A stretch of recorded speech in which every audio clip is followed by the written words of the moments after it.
So what I try to focus on is adding things in, not cutting things out. And so when I say about sharing the story, so I remember the first few days that we were there, and eating is not fast. And, our bodies are programmed when we think we're under stress to run away. I did not see that coming. How about that? Huh. I appreciate that. I would have guessed 10 other directions you were going to take us.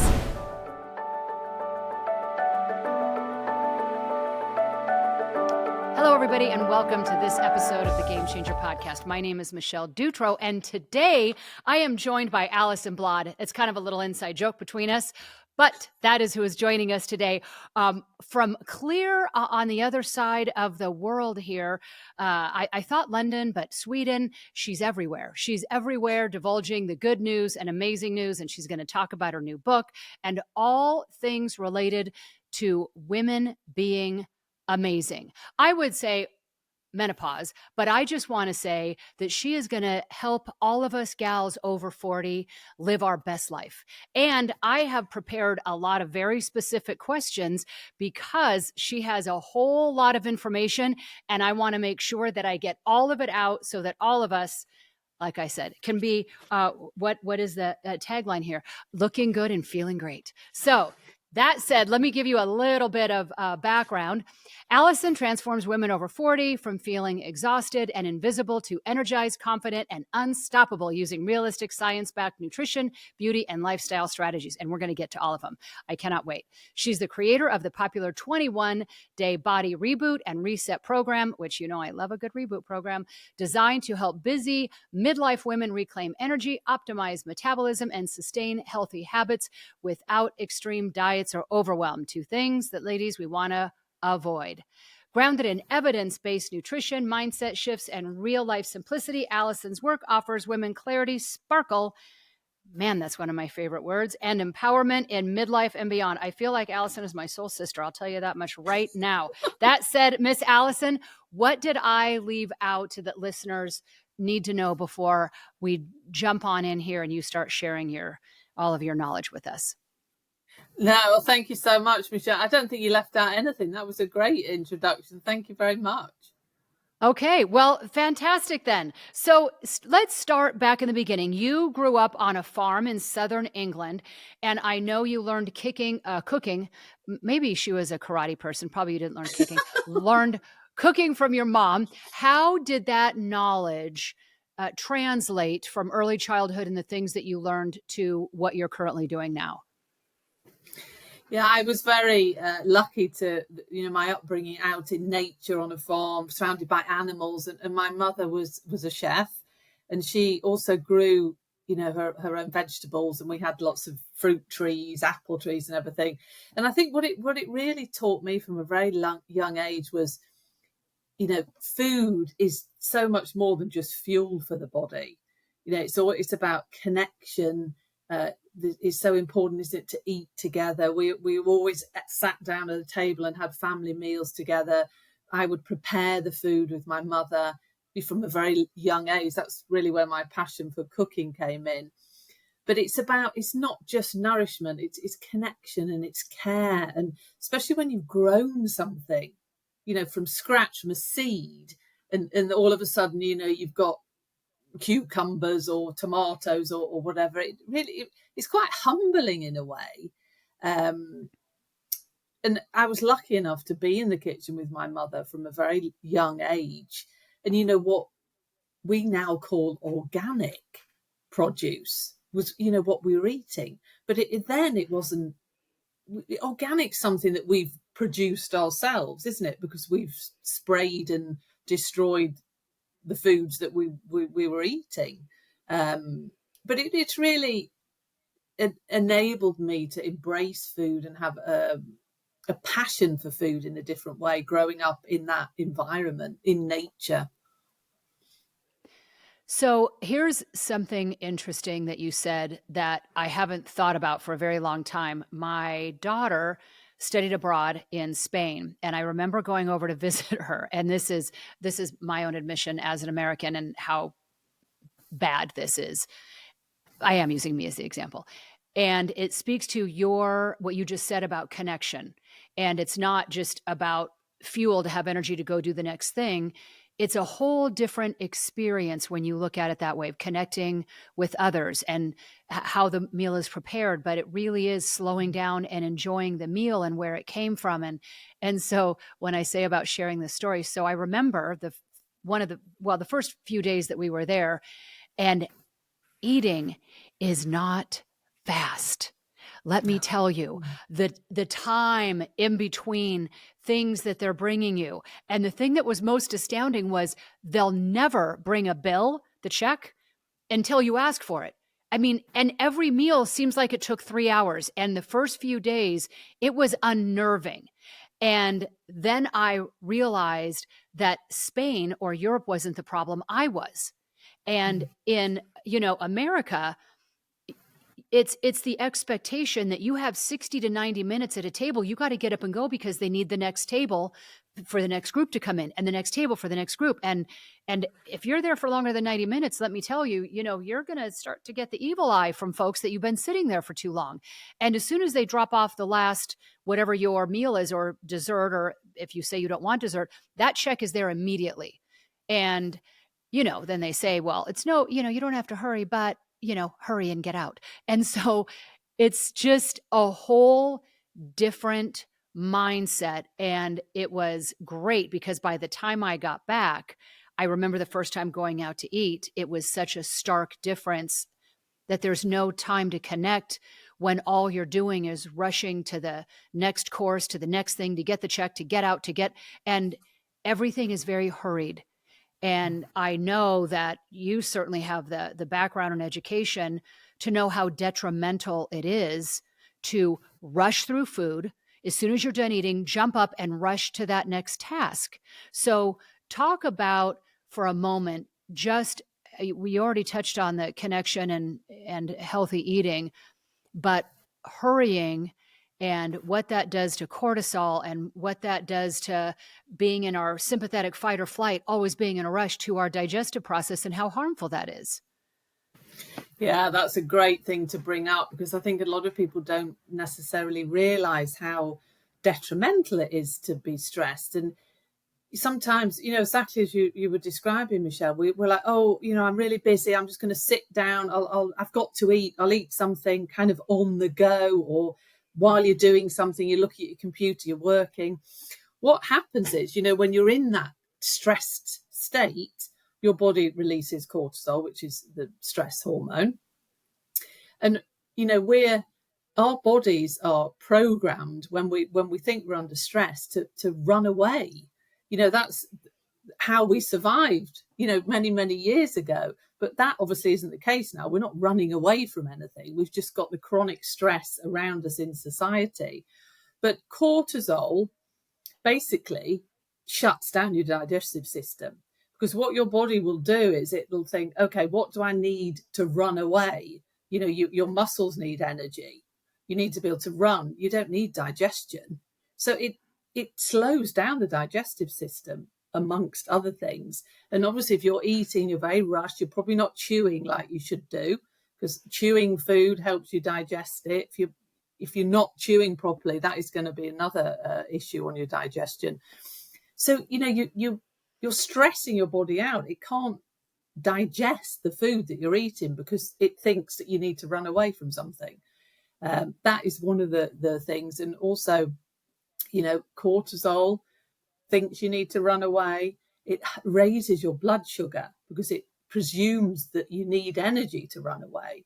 So you've got all this going on in the background while you're trying to eat food that your body isn't going to be able to digest. And you've also already got higher blood sugar. So it's very detrimental to health. But one really simple thing that you can do before you sit down to eat is just do some deep breathing to reset your nervous system and to get your nervous system into the parasympathetic, which is what we call rest and digest. And just doing some deep breathing before you start eating, it might sound very simple, but it is very beneficial to kind of just calm everything down So when you eat the food, you can actually digest it properly. And on that note, it's interesting how different cultures look at mealtime and how important that is. It's quite sacred, and very different when you hear people talking and, let's say they're out and about and you hear people arguing and they just say, well, let's just discuss that over dinner. And you're thinking, okay, that really is the worst thing you can do. Let's not save the difficult discussions and the arguments to handle over the dinner table. In fact, that is, an hour after dinner has been had. But to have anything that is going to induce stress, whether that's being rushed or that challenging conversation, you're doing your body so much harm. So agree with you completely. As it relates to what we are eating, as we're on this topic, here in America, many people spend their time thinking about the elimination diet. I'm not going to eat carbs. I'm not going to eat this. I'm not going to eat that.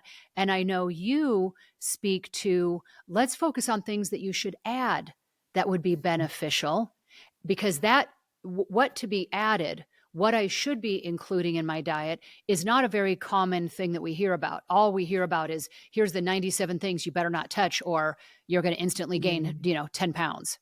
So what are those things for you that would be interesting for people to know? Yeah, I don't believe in restriction and working in clinical practice, with clients for many years. Long-term restriction doesn't work. These restrictive diets have been shown in research to not work long-term. And even, depending on what you're doing them for, but the majority is weight management, you end up putting more weight on as well. So what I try to focus on is adding things in, not cutting things out. Because if you're adding in all these wonderful, nutritious foods, you kind of like overcrowd your plate with all this nourishing food, and all the food that maybe isn't as detrimental gets pushed out, for want of another word. And, when you're eating nourishing foods are delicious. It's not about, I have to eat healthy, so it's going to be boring. It's not. There's so many fantastic whole foods that are delicious. So it's all about embracing things that nourish your body and then choosing not to eat, the refined, processed foods that have many different ingredients in that are detrimental for our health, high in sugar, high in damaged fats, etc. But one thing that, just to give your listeners some ideas, one thing that really I've seen with so many women is, it might sound very simple, but it's just to make sure that you're adding in enough protein at breakfast.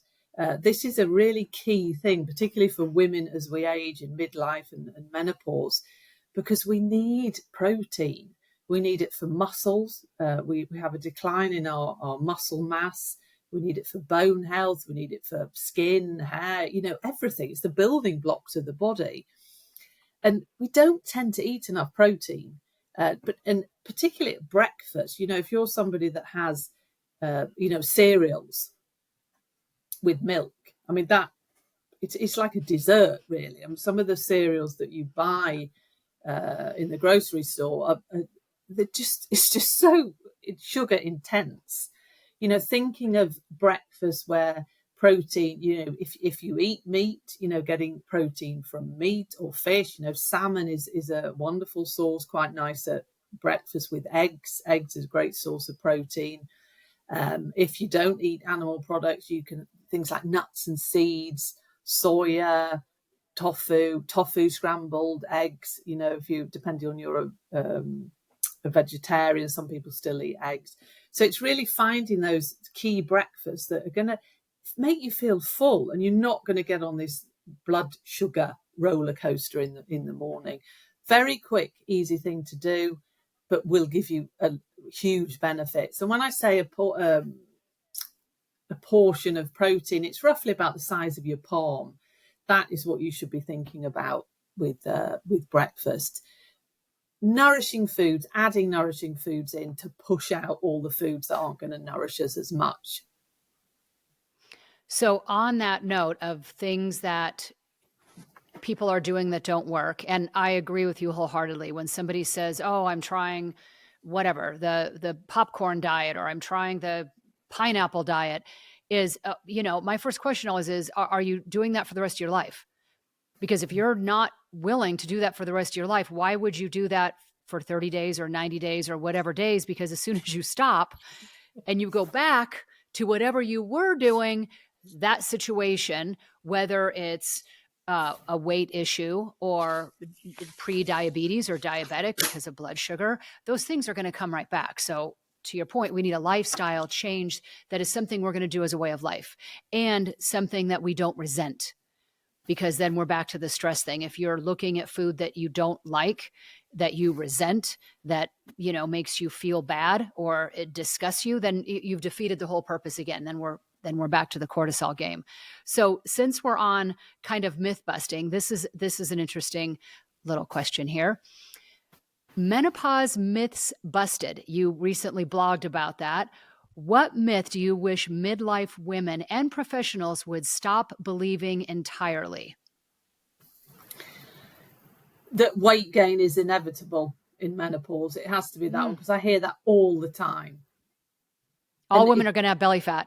It's automatic. Yeah, you just are. Exactly. All women are going to have belly fat and put weight on. That isn't true, in my opinion. And I work with clients. Okay, it can. I'm not saying that it doesn't happen to some women, because it can, but it isn't something that you have to accept. It isn't inevitable. With the hormonal shifts, lifestyle, stress, all of these things can add into the fact that you might get a slight more, more fat around the tummy area, but it isn't inevitable.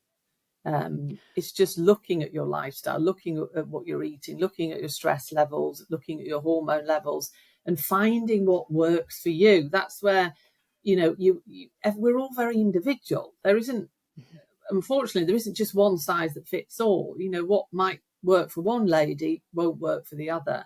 And it's really finding that what works for your body in this menopausal transition. So let's say that gal is listening right now and she's saying, well, boy, easy for you to say, I do 5,000 sit-ups a day and I'm on some protein-based keto diet, whatever all the things are. And that line, and nothing works. So you had just mentioned testing, that, the reality is I think it's very valuable that we all know our numbers. There are certain numbers that everybody should know. You should know your blood sugar. You should know your blood pressure number. You should know your pulse rate. You should know, these are all indicators and metrics of how is my overall health doing? And for women at this, phase of life, what are some tests that you say, hey, you need to know what these numbers are so that you can start to get educated about where your body is and what shifts and changes might make sense for you. So if someone just doesn't have any idea outside of, like I said, a blood pressure test, what should a woman know about her body from a testing perspective to give her the education to make some better decisions?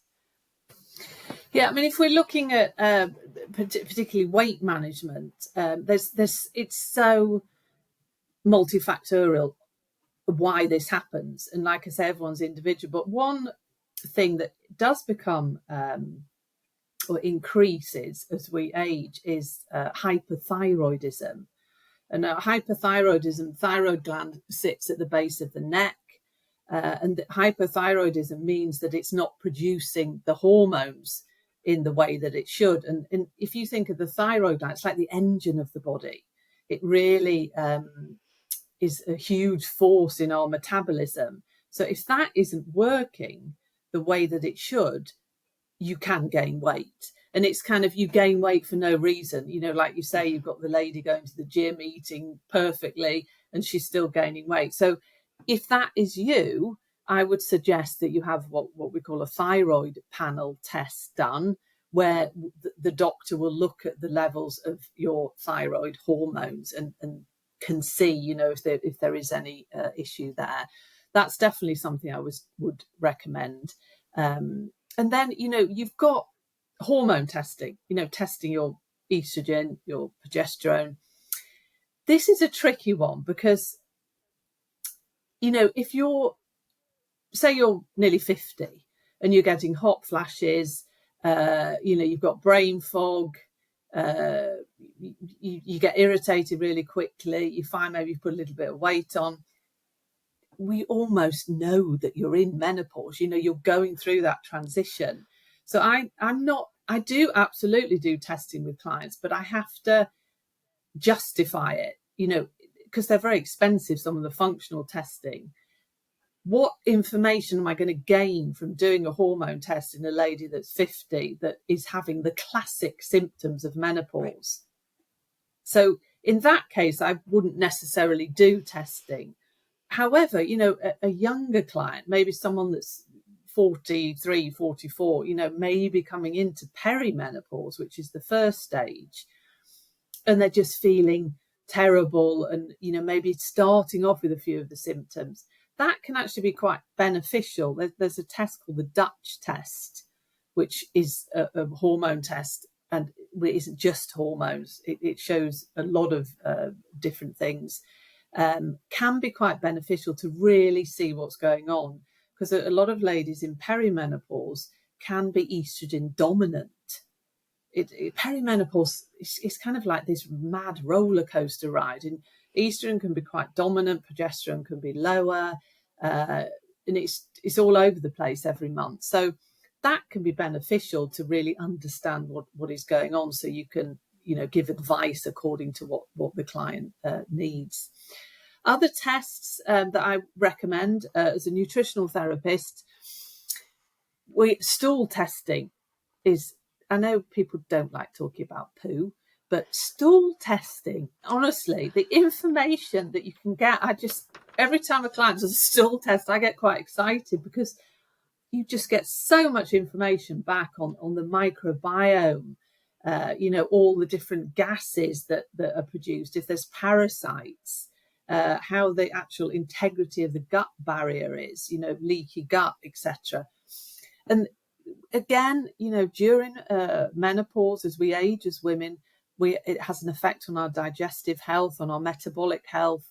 You know, if you're suffering from bloating or you just feel that your digestion isn't what it was, it's very interesting to do a stool test and see, you know, what is going on there.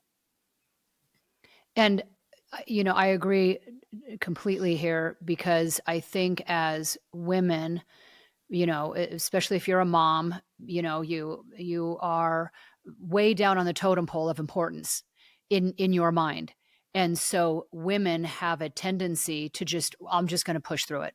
You know, this will just work itself out, and I don't have time to deal with this anyway. And years of these symptoms, many of which can be helped or be remedied, it is unnecessary to spend years suffering through something. And having this information, like you said, well, what are you going to do with it? Now that you're armed with it, work with somebody like yourself who can say, okay, now that we have this information, let's put together a plan tailored specifically for you. But if you're listening and you think this is something you just have to suffer through until you're done with it, that's not true. That's just something that we have made up a long time ago, and, you know, tough it out, you know, because there's other people that need you. But the reality is, if we're not at our best, then we're not at our best for our kids or our significant other or our work or whatever else it is. And so I think it also starts with women prioritizing themselves a lot more than what they have been doing. So you also mention about being seen and feeling good, beauty. You know, it's not really just some external, you know, keeping up with the Kardashians. You have to feel good about yourself. And And there are ways, I know that when you talk about beauty and skin and all of these things that play a factor in how we feel about ourselves matter. So in that regard, what are some tips that are sort of general enough that do impact skin? I know certainly sleep is one of them, but things that impact our skin, things that impact our energy, things that impact, that sort of radiant beauty, if you will, that you don't have to put on hold for a decade until you're through it all to look and feel good again. So what are some tips or tricks or suggestions that you have if a gal is going, well, that's all well and good, but I look and feel frumpy, you know? My skin feels dull. It looks kind of grayish. My hair is kind of dull. And it's just kind of that giving up mindset. So what is that pep talk of information, if you will, that you could give that gal who's listening right now? Yeah, I love that. I'm an esthetician as well, and I've worked many years in skin health. So I love this question. I think the first thing that I want to say is that when women, and I get it, I'm in menopause myself. I get it. You feel terrible some days, but you don't just give up on yourself. There's so many things that you can do to just make yourself feel better. And as you were saying, Michelle, if you feel that you look good, you automatically feel better, don't you? It gives yourself a confidence boost.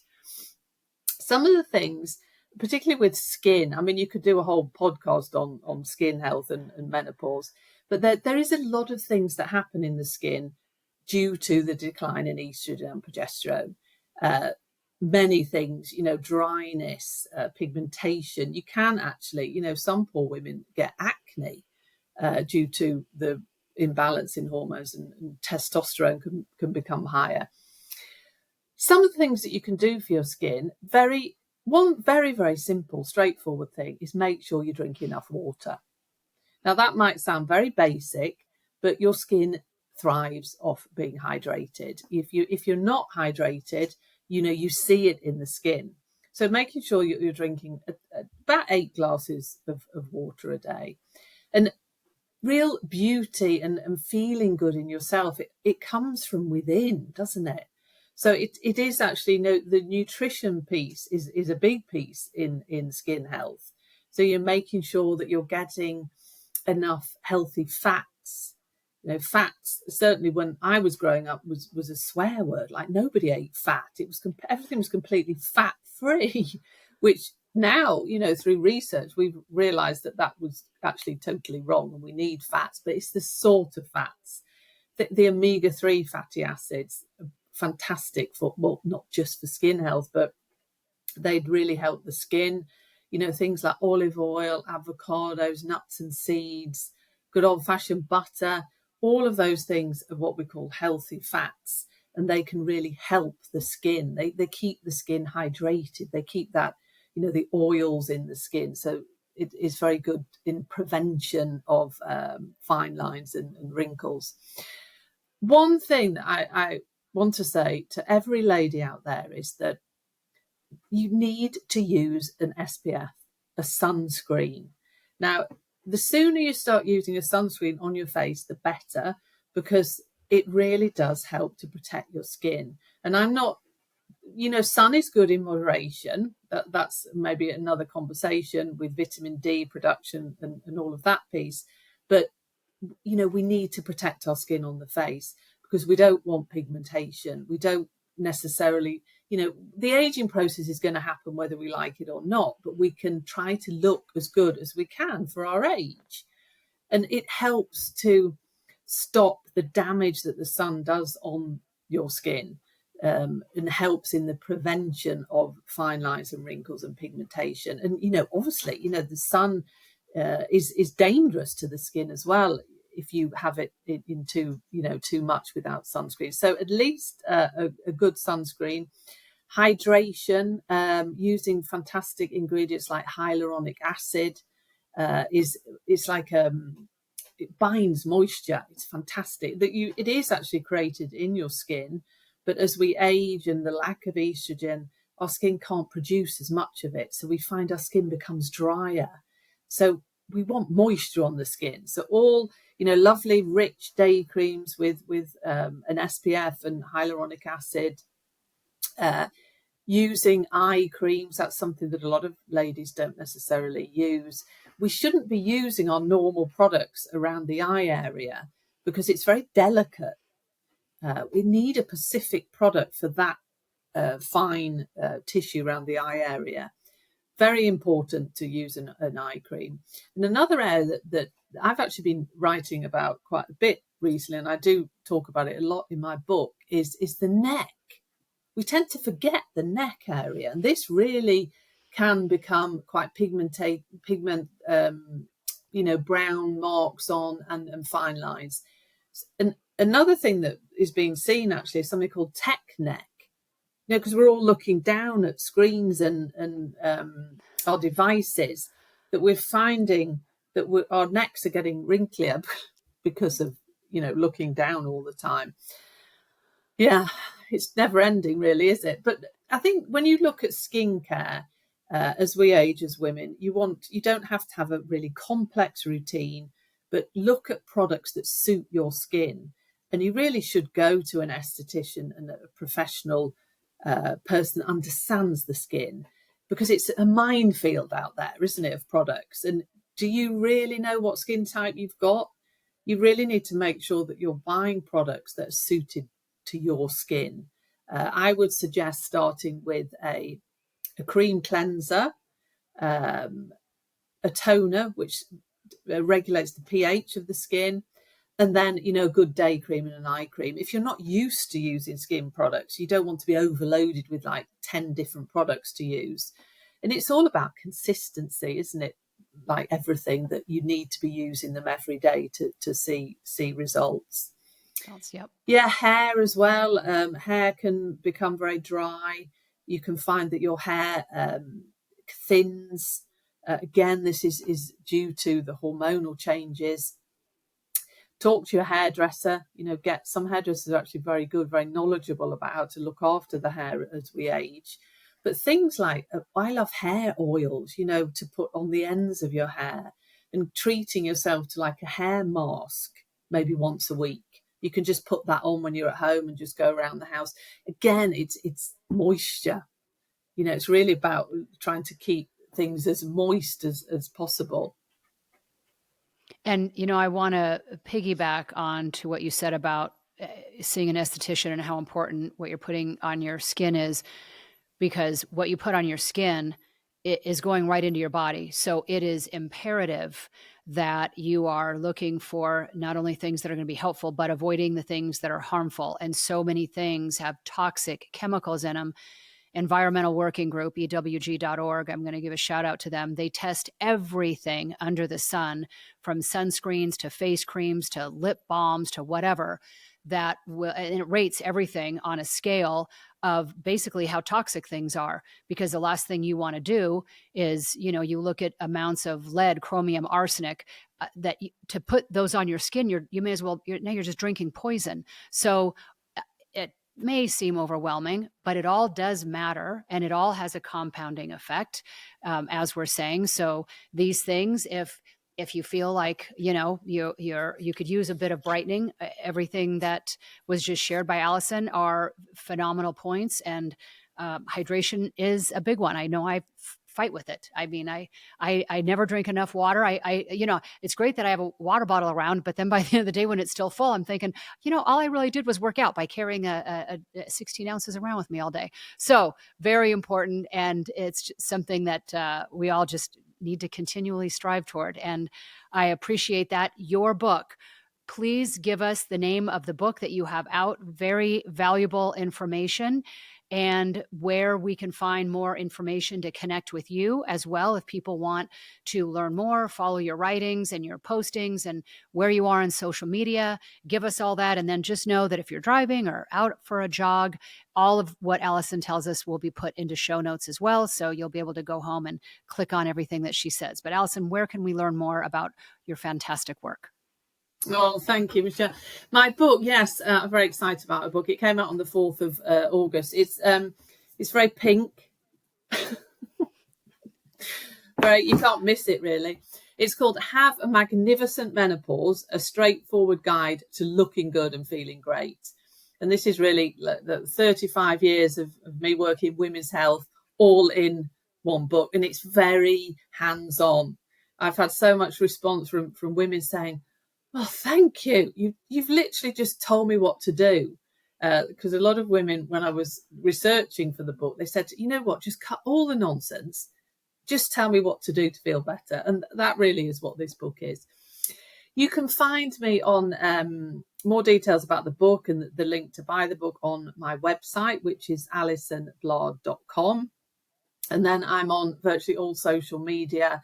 If you just look for Alison Bladh, you'll find me on Instagram, TikTok, Facebook, all of that. And on my website, I have a very active blog there, which I write about all the latest research in the nutritional and the aesthetic field as well. So you can find, and all my contact details are on my website as well. And lots of free downloads for anyone that wants meal ideas and stuff. And I've checked all this out. You definitely want to. And I'm going to spell that for you for anybody who's right now starting to Google. It's Alison with one L, by the way, ALISON BLADH. You didn't hear that because it's silent. So that was our funny little chat before we started today. Alison Bladh, BLADH.com. So thank you. I wrap up every show asking every guest the same question. Alison, what is one thing that you absolutely believe to be true? Yeah, this to me is one thing that I think is absolutely true, is that muscles are a woman's metabolic superpower. So keep your muscles. They are the organ of longevity. I did not see that coming. How about that? Huh. I appreciate that. I would have guessed 10 other directions you were going to take us. And a phenomenal one, because so many problems that women face in aging can be avoided by resistance training, strength training, things that line, use it or lose it. And that's not something we want to lose, our flexibility, our mobility. So, fantastic tip there from Alison. Everybody, please jump over, check her out. Like I said, all of her information is going to be in show notes. So you'll just be able to click wherever it is that you'd like to go and read her blogs, get that book. There is no need to suffer endlessly with the things that can be either prevented or certainly made better. So thank you for sharing all of your insights with us and making us know that we can be a little more sparkly, a little more radiant, and feel a little bit better, because gals, we all deserve that. So thank you for sharing your time with us today, Alison, and thank you for joining me on the Game Changer podcast.